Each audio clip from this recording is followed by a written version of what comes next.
आज आपण एक असा मंत्र शिकणार आहोत, जो आपल्या आरोग्यासाठी, आपल्या मानसिक आणि शारीरिक आरोग्यासाठी, शांतीसाठी खूप शक्तिशाली मानला जातो. हा मंत्र ऐकल्यामुळे किंवा हा मंत्र म्हटल्यामुळे मन शांत होतं, शरीरात सकारात्मक ऊर्जा वाढते, मनातली भीती किंवा चिंता कमी होण्यास मदत होते. कारण आरोग्य हे फक्त शरीराचंच नसतं, तर ते मनाचंही असतं आणि तेही सांभाळणं तितकंच गरजेचं असतं.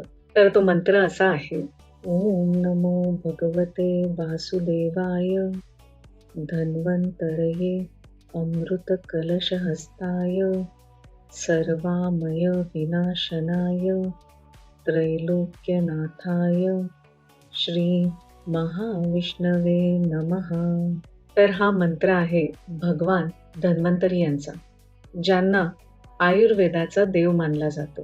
तसंच दीर्घायुष्य आणि आरोग्य यांचं प्रतीकही मानलं जातं आणि म्हणूनच हा मंत्र रोज सकाळी उठल्यावर किंवा रात्री झोपण्यापूर्वी ऐकावा किंवा म्हणावा, पण अतिशय विश्वासाने म्हणावा.